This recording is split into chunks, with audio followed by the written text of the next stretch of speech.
और चलिए खबरों के इस नए सिलसिले को शुरू करते हैं और उससे पहले आपको बता देते हैं कि अगले आधे घंटे हम कौन सी खबरों पर रहने वाले हैं। उन खबरों की 3 तस्वीरें इस वक्त आपको टीवी स्क्रीन पर दिखाएंगे। ये देखिए, आज हम सबसे पहले बात करेंगे मुंबई की। मुंबई के जियो वर्ल्ड सेंटर में उस शाही शादी की जिसमें मेहमान दुनिया और मेजबान था अंबानी परिवार की। शादी में लोग पहुंचे और काफी ज्यादा यहाँ पर जो तस्वीरें हैं देखने को मिली। इसके बाद बात होगी हरियाणा के सोनीपत की, जहां पर शूट आउट हुआ है क्योंकि बर्गर सिंह में जो हत्याकांड सामने आया था बर्गर किंग में, उसको लेकर अब 2 बदमाशों को शूट आउट की खबर है। एनकाउंटर उनका हो गया है और लगातार मामले में जांच भी हो रही थी। सिलसिले को आगे बढ़ाएंगे और फिर बात होगी पूजा खेड़कर की, उस आईएएस की जिसके कई नखरे देखने को मिल रहे हैं और अब उसकी मां का भी एक वीडियो सामने आ रहा है जिसमें वो रौब झाड़ती दिखाई दे रही है, कभी मीडिया पर तो कभी किसानों पर। ये वो 3 खबरें जिन पर चर्चा होगी और जानकारी पहुंचाएंगे। बात ग्रैंड शादी की, ग्लोबल गेस्ट की, कहां से कौन से गेस्ट पहुंचे, इसके अलावा शूट आउट की बात करेंगे क्योंकि ये बर्गर किंग का वही मामला है जहां हत्याकांड सामने आया, हत्या हुई थी लेकिन अब सफलता हासिल हुई है और बड़ी कामयाबी मिलते हुए 2 बदमाशों को एनकाउंटर उनका हुआ है, ढेर किया गया है। इसके अलावा बात होगी तमंचे वाली दबंग मां की, यानी कि पूजा खेड़कर की मां की, जिनकी दबंगता का वीडियो वायरल हो रहा है और वो लगातार रौब झाड़ती उस वीडियो में दिखाई दे रही हैं।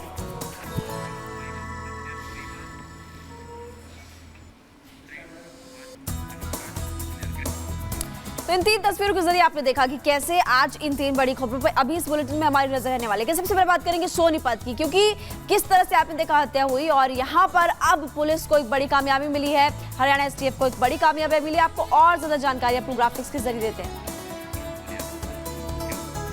और चलिए आप पॉइंटर्स के जरिए, ग्राफिक्स के जरिए आपको बताते हैं कि आखिर हुआ क्या था, क्या अपडेट है। बर्गर किंग कांड में अब एक्शन लिया गया है। इस हत्याकांड में सोनीपत में शूट आउट हुआ, 3 ढेर और आपको जानकारी दे हरियाणा की सोनीपत में एनकाउंटर कर दिया गया है। 2 बदमाशों का एनकाउंटर हुआ है और भाऊ गैंग के 3 शार्प शूटर मारे गए हैं। दिल्ली बर्गर किंग आउटलेट में हत्या की खबर और हत्या की खबर सामने आने के बाद से ही पुलिस एक्शन मोड में आ गई थी। दिल्ली पुलिस हरियाणा एसटीएफ की कार्रवाई यहां पर हुई है। संयुक्त कार्रवाई बताई जा रही है। खतरनाक असलहों से लैस थे बदमाश और एनकाउंटर हुआ है। 5 आधुनिक पिस्टल और गोलियां भी बरामद कर ली गई हैं। तो तीनों के खिलाफ कई एफआईआर भी पहले से दर्ज बताई जा रही थी।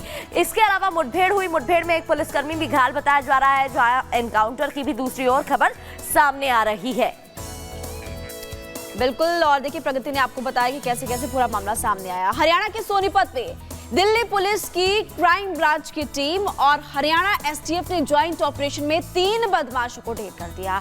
ये तीनों शूटर्स गैंगस्टर हिमांशु भाऊ के शूटर बताए जा रहे हैं। इनमें से 2 बदमाश दिल्ली के बर्गर किंग आउटलेट में अंजाम दी गई हत्याकांड में भी शामिल बताए जा रहे हैं। कौन थे दिल्ली को दहलाने वाले वो 3 बदमाश, आपको इस रिपोर्ट के जरिए बताते हैं।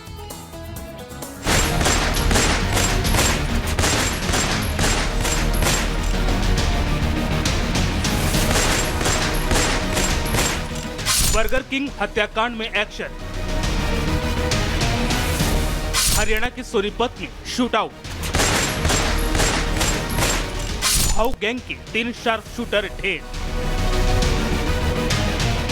दिल्ली पुलिस की क्राइम ब्रांच टीम और हरियाणा एसटीएफ ने अपने ज्वाइंट ऑपरेशन में अपराधियों को उनकी औकात दिखाई। सरेआम बेगुनाह का मर्डर करने वाले को ढेर कर दिया। 18 जून की यह तस्वीर आपको याद ही होगी, जब ताबड़तोड़ गोलीबारी से राजधानी दिल्ली थर्रा गई थी।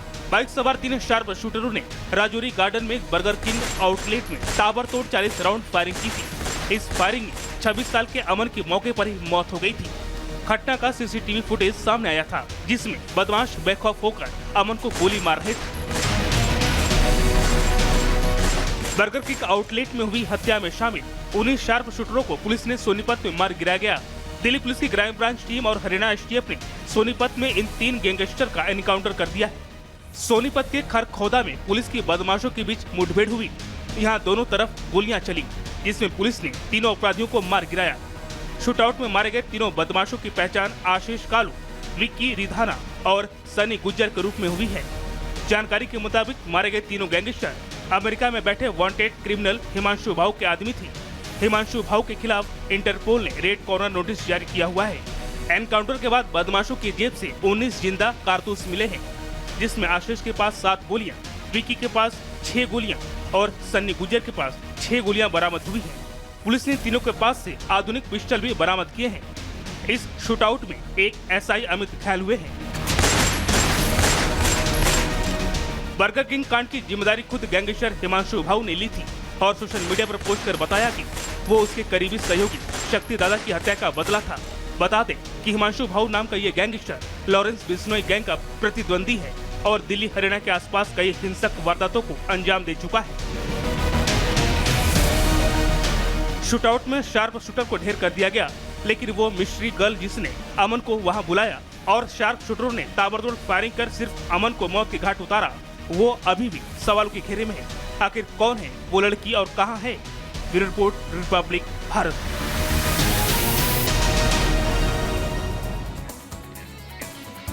और आगे बढ़ते हुए एक सवाल कि दर्द की दवा क्या? ये इसलिए क्योंकि शहीद के माता पिता का दर्द छलक उठा है। बात हो रही है शहीद कैप्टन अंशुमान सिंह की, जिनके माता पिता का आरोप है उनकी बहू को लेकर। क्या मामला है, ज्यादा जानकारी ग्राफिक्स के जरिए देंगे। बिल्कुल, देखिए ग्राफिक्स के जरिए आपको बताते हैं आखिर शहीद के माता पिता का दर्द छलकते हुए नजर आ रहा है। शहीद अंशुमान के माता पिता क्या कह रहे हैं आपको वो हम बताएंगे। बेटा शहीद हो गया, सब बहू लेकर चली गई, ये बात कहते हुए परिवार वाले नजर आ रहे हैं, माता पिता नजर आ रहे हैं। देखिए हमारे पास ना बेटा है, ना बहू है और ना ही कीर्ति चक्र है। बेटे की सभी निशानियां बहू लेकर चली गई है। वीडियो सोशल मीडिया पर जमकर वायरल हुई थी, आपने देखा। और उसके बाद से माता पिता कह रहे हैं कि वो हमसे कोई रिश्ता नहीं रखना चाहती है। बेटी वो जो बहू है मायके चली गई है, ये बात वो कह रहे हैं। और साफ तौर पर कहते हुए नजर आए, ना हमारे पास बेटा है, ना बहू है, ना ही कोई निशानी बची है। और अब जो माता पिता वो दर्द छलकते हुए नजर आ रहे हैं। फिलहाल अपना दर्द बयां कर रहे हैं सबके सामने। आपको और ज्यादा जानकारी विस्तार से देते हैं। बिल्कुल, और देखिए शहीद कैप्टन अंशुमान सिंह के माता पिता ने अब एक गंभीर आरोप अपनी बहू पर लगाया। उन्होंने कहा है कि 5 महीने की शादी थी, बेटा शहीद हो गया और बहू अपने साथ कीर्ति चक्र से लेकर चली गई। बात भी नहीं हो रही है। तमाम जो विरासत थी, हमारे पास कोई निशानी नहीं रह गई है। ये जो सम्मान दिया जाता है वो भी हमारे पास नहीं है। पूरी रिपोर्ट देखिए।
रिपब्लिक भारत के साथ खास बातचीत में क्या कहा, सुनिए।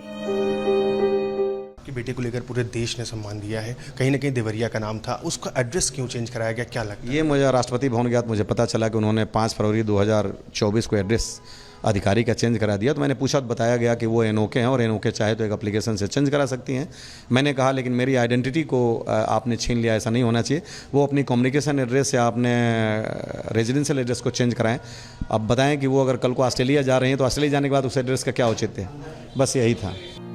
जिस माँ बाप ने अपने जवान बेटे को खोया, वो बेटे की यादों के साथ साथ इस शहादत के बदले मिले कीर्ति चक्र को एक बार छूने के लिए तरस रहे हैं।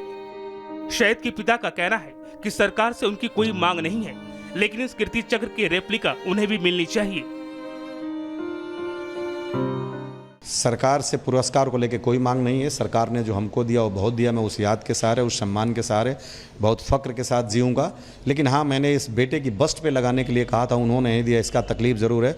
तो इन भविष्य में आने वाली इन समस्याओं के निराकरण के लिए और समाधान के लिए अगर वो चाहें तो इसके रेप्लिका दोनों को दे सकते हैं। शहीद के माता पिता और उनकी बहू के बीच विवाद क्यों बढ़ा, इसका जवाब किसी के पास नहीं है। शहीद के पिता का कहना है कि इसका जवाब उनकी बहू स्मृति ही दे सकती है। ऐसा क्या हुआ था जो संबंध इतने खराब हो गए कि बिल्कुल बातचीत बंद हो गई और कोई कन्वर्सेशन? ये वो बेहतर तरीके से बता सकते हैं। हमने तो सबसे कहा कि वो क्या संबंध हुए, मैं जान ही नहीं पे आज तक क्या है। उन्होंने कहा कि हम समाज के हिस्सा न, हमें समाज से मतलब नहीं। हमने कहा हम समाज के हिस्सा हैं। उनके पिता से भी बात हो रही थी, लेकिन मुझे आज तक इस बात का पता नहीं चला कि वो कौन सी खता थी जिसके कारण ये दूरियां हमारी बढ़ी।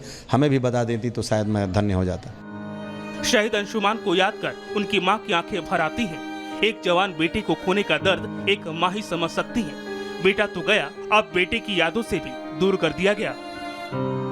शहीद अंशुमान की मां का कहना है कि इन्होंने बहू से बात करने की कई बार कोशिश की, लेकिन उनकी बहू का एक ही जवाब था कि हम अभी स्टेबल हो रहे हैं। इतनी अच्छी, इतनी बॉन्डिंग, इतना प्यार, अंशुमान के जैसे उतना ही प्यार करना, और सडनली अंशुमान के जाने के बाद एक माँ के दर्जा भी नहीं दे रही है, वो दर्द है। उस दिन राष्ट्रपति भवन में क्या हुआ था? कीर्ति पुरस्कार जिस दिन मिला, क्या उस दिन की बातें थी? कुछ आप साझा करें। कुछ भी उनसे बात नहीं हो पाई कि मैं साझा करूं।